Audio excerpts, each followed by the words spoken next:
yang memberitahukan dia adalah nabi terakhir adalah pendeta Waroka bin Naufal. Belum ada orang Islam pada waktu itu. Calon Islam baru satu, Rasulullah Muhammad sallallahu alaihi wasallam. Jesus salat kepada Allah malam hari itu kali yang ketiga. Dan menghadapnya kemana? Ke kiblatnya. Yerusalem. Al-Aqsa. Kalau orang sholat punya kiblat kepada Allah, agamanya apa? Islam. Selesai. Engkau disuruh Yesus untuk jadi Islam. Belum ada orang Islam pada waktu itu. Calon Islam baru satu, Rasulullah Muhammad sallallahu alaihi wasallam. Emang mualaf ini nakal gitu loh. nakal. Aduh. Entai kadang-kadang ya.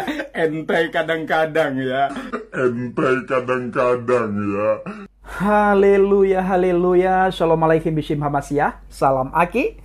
Aku kabarkan Injil keselamatan. Bapak Ibu Nisi Tuhan, ketemu lagi dengan saya Evangelis Avraham Effendi Usman. Bagaimana kabar Bapak Ibu semua? Tentu luar biasa. Nah saudaraku, bagaimana tanggapan saudara semua setelah melihat cuplikan video yang baru saja kita saksikan sama-sama? Kalau kita kembali ke dasar firman, dalam Injil dikatakan Bapak Ibu, Yesus memberikan perumpamaan kepada mereka dan kepada kita semua tentunya saudara. Orang buta menuntun orang buta. Jadi Bapak Ibu, biarkanlah mereka menyebarkan kabar hoak, kabar burung, karena itu adalah tugas para penyesat. Tetapi Yesus jauh-jauh hari sudah mengingatkan kita, di mana Yesus berkata, biarkanlah mereka itu, karena mereka orang buta menuntun orang buta. Orang buta menuntun orang buta, dua-duanya jatuh ke dalam lubang. Dua-duanya jatuh ke dalam kegelapan. Dua-duanya dibawa arus dan akhirnya jatuh ke dalam lubang, di mana di dalam lubang itu ada api yang sangat menyala-nyala. Dan jauh-jauh hari Yesus sudah memberikan warning kepada kita semua, di mana nanti akan ada penyesat, akan ada nabi palsu, akan ada guru palsu. Itu semua saudara sudah tertulis 2022 tahun yang lalu di dalam Alkitab. Dan kita melihat apa yang sudah Yeshua HaMasyiah katakan dan sampaikan kepada para murid dan kepada kita semua. Hari ini tergenapi dan jelas sekali kita melihat di depan mata kita. Setiap hari Kainama bersama dengan teman-temannya, dia ingin memutarbalikkan firman Tuhan. Apa yang tertulis dalam Alkitab diputarbalikkan. Dan itu tugas nabi palsu, tugas pengajar palsu, tugas penyesat saudara, tugas cikgu palsu, tugas guru palsu. Di dalam Injil Matius 18 ayat yang ke-7, celakalah dunia dengan segala penyesatannya. Celakalah dunia dengan segala penyesatannya. Memang penyesatan harus ada, tetapi celakalah orang yang mengadakannya. Yesus tidak pernah main-main dengan orang yang menyesatkan orang lain. Mereka nanti Bapak Ibu akan berhadapan dengan hakim yang maha adil. Segala sesuatu yang mereka lakukan di dunia ini, setiap tipu daya yang mereka sampaikan masa di dunia ini, setiap penyesatan yang mereka lakukan masa di dunia ini, nanti akan diminta pertanggungjawaban oleh Adonai Yeshua HaMasyiah. Ketika mereka berhadapan dan duduk dan berdiri di hadapan hakim yang maha adil, dipertontonkanlah, dipertunjukkanlah segala aktivitas dan kelakuan serta penyesatan mereka masa di dunia ini. Mereka tidak bisa mengelak selangkah pun. Tidak bisa mereka lari selangkah pun, sejengkal pun saudara. Mereka tidak bisa maju dan mereka tidak bisa mundur. Tidak bisa mereka katakan ya dan tidak bisa mereka katakan tidak. Hanya yang bisa mereka lakukan adalah terbengong ketika mereka melihat terhadap apa yang mereka lakukan masa di dunia ini. Para penyesat itu nanti akan meratap bersama dengan teman-temannya saudaraku. Cikgu-cikgu palsu, para guru palsu, nabi palsu yang sudah digambarkan dalam Alkitab. Nanti setelah aku akan banyak muncul nabi palsu, akan banyak muncul nabi palsu, pengajar palsu, guru-guru palsu dan penyesat.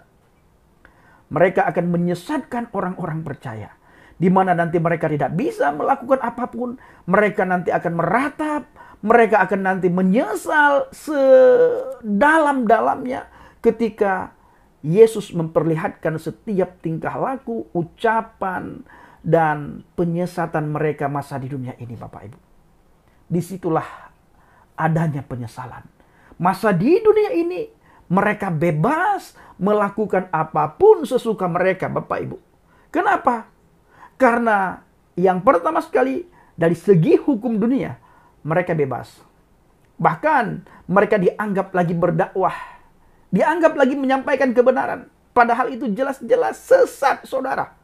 Ya, bagaimana di antara sesama mereka saling bantah-membantah. Dikarenakan itu seperti yang tertulis dalam Injil Matius dan Injil Lukas. Orang buta menuntun orang buta, dua-duanya jatuh ke dalam lubang. Dua-duanya jatuh ke dalam jurang. Dua-duanya ikut arus dan jatuh ke dalam neraka, saudaraku. Mereka ingin memberitahukan kepada umat manusia dan mengajak orang supaya percaya kepada iman mereka. Supaya banyak orang menyangkal iman percayanya kepada Yesus lalu ikut agama mereka.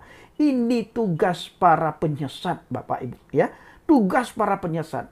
Berbagai macam cara mereka lakukan guna supaya orang-orang yang sudah percaya kepada Yesus menyangkal iman percayanya. Murtad dari iman percayanya kepada Yesus. Ini yang diinginkan oleh para polemikus dari RT 0666. Mereka ingin orang Kristen pada murtad supaya ada teman mereka nantinya di neraka, saudara. Maka jangan pernah mau mengikuti gaya mereka, aturan mereka, agama mereka. Ingat, dan saya harus tanamkan sesering mungkin saya akan sampaikan kepada Bapak Ibu semuanya, kepada pemuda-pemudi Kristen. Siapapun yang menyangkal iman percayanya kepada Yesus akan masuk neraka. Dan neraka menanti orang-orang yang menyangkal Yesus Kristus. Memang penghakiman itu adalah haknya Tuhan. Yang berhak menentukan orang masuk surga dan neraka adalah Tuhan. Tetapi kita bisa ketahui lewat firman Tuhan, lewat Alkitab, bagaimana orang yang sudah menyangkal iman percayanya kepada Yesus. Bagaimana orang yang sudah menggadaikan keselamatan. Bagaimana orang yang tidak berjalan menurut firman Tuhan, tetapi orang itu berjalan menurut nasihat orang fasik. Tuhan sangat membenci kita yang berjalan menurut nasihat orang fasik. Maka Tuhan mengingatkan kita supaya kita jangan duduk bersama di dalam kumpulan para pencemooh. Jangan kita duduk dan berjalan bersama dengan orang-orang yang fasik. Apa yang Tuhan senang? Kita belajar firman Tuhan. Kita baca firman Tuhan. Kita renungkan firman Tuhan. Dan kita lakukan firman Tuhan. Ingat Bapak Ibu, Injil Matius 18 ayat yang ke-7. Celakalah dunia dengan segala penyesatannya. Memang penyesatan harus ada, tetapi celakalah orang yang mengadakannya. Sudah semuanya tertulis dan hari-hari ini tergenapi apa yang sudah dikatakan oleh Adonai Yeshua HaMashiach. Jadi Alkitab ini Bapak Ibu benar-benar menjadi pegangan bagi kita orang yang beriman. Menjadi pedoman bagi kita orang yang beriman. Menjadi teladan bagi kita orang yang beriman. Kenapa? Kalau saudara membaca firman Tuhan, maka saudara tahu apa itu isi hati Tuhan dan pikiran Tuhan. Semua tertuang di dalam Alkitab. Maka tidak ada satu ayat pun bertentangan antara ayat A dengan ayat B. Tidak pernah ada ayat yang bertentangan. Tetapi kalau mereka memandang Alkitab dengan iman mereka, dengan kitab mereka, ya tidak akan ketemu Bapak Ibu. Karena perbandingan kitab kita dengan kitab mereka bagaikan langit dan bumi. Tidak akan bisa ketemu. Di dalam Alkitab, di Perjanjian Lama maupun Perjanjian Baru, dari Kejadian sampai Wahyu, itu menceritakan tentang satu pribadi. Menceritakan tentang keselamatan dan karya keselamatan itu.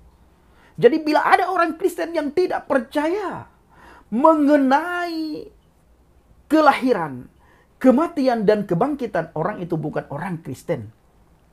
Kelahiran Yeshua HaMashiach, kematian Yeshua HaMashiach, kebangkitan Yeshua HaMashiach. Apalagi cerita dan sejarahnya dibelokkan, diselewengkan, orang itu adalah penyesat. Sekalipun KTP-nya agama Kristen, tetapi orang itu adalah penyesat. Siapa yang menyesatkan mereka? Guru palsu, nabi palsu, penyesat. Ya, penyesat di akhir zaman sudah mulai bermunculan, saudara. Jangan main-main. Ya, jangan kita berpikir, saya masih bisanya, saya masih begononya, saya kuatnya iman saya. Enggak, saudara. Lihat, macam cara dan berbagai cara mereka lakukan.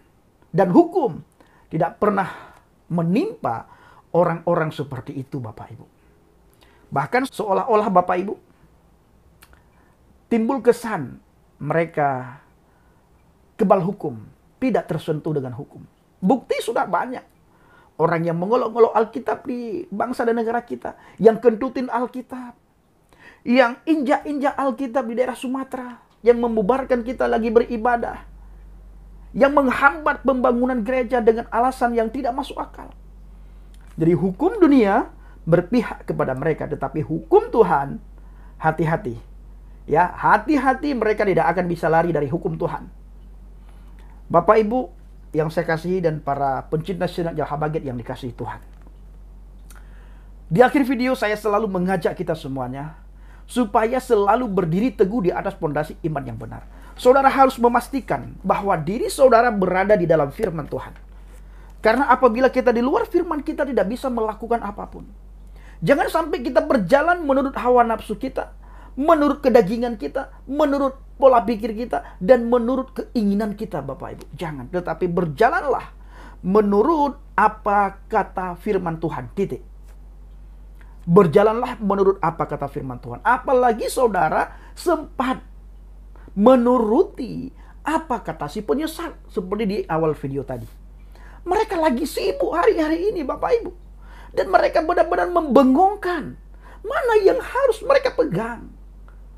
Ya, mana yang harus mereka pegang? Mereka tidak bisa berpegang pada satu hal, mereka harus berpegang pada dua hal.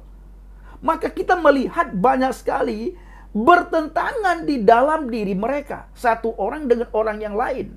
Banyak sekali pertentangan. Kenapa? Karena mereka tidak berpegang pada satu hal. Seolah-olah tidak sah. Seolah-olah tidak bisa mereka berdiri sendiri. Harus ada yang lain untuk mendukung atau menyokong atau tempat bersendernya. Harus ada oknum lain. Ya, berbeda dengan kita. Kita cukup apa kata firman Tuhan. Jadi sangat kita sayangkan persis kata Alkitab. Biarkanlah mereka itu orang buta menuntun orang buta. Masa di dunia mereka bebas, di akhirat nanti mereka tidak akan bisa lari dari hukuman Tuhan. Apalagi ketika berhadapan dengan hakim yang maha adil, tidak bisa mereka berbuat apapun, saudara. Ketika hakim yang maha adil memperlihatkan segala penyesatan mereka yang mereka lakukan masa di dunia ini. Jadi saya selalu mengajak saudara, pastikan diri saudara berada di atas pondasi iman yang benar, di dalam firman Tuhan. Jaga diri saudara, jaga motivasi saudara dalam iman, percaya saudara kepada Yesua HaMasyiah, Yesus Kristus, dan jaga pemuda-pemudi Kristen. Jangan sampai mereka menjadi RT 0666. Shalom alaikum Bishim HaMasyiah, salam Aki. Aku kabarkan Injil keselamatan. Bapak Yahweh Bishim Adonai Yesua HaMasyiah, Waruah HaKodes memberkati kita semua. Haleluya, amin, salam mortadin. Saya mengucapkan terima kasih kepada Bapak Ibu yang selalu mendukung pelayanan Habaget, baik melalui doa, dana, motivasi, maupun support saudara. Terus dukung dalam doa dan bawa Habaget dalam doa syafaat saudara, agar melalui pelayanan kita, orang-orang yang lapar dan haus akan kebenaran firman Tuhan, mereka bisa mengenal Kristus. Terima kasih.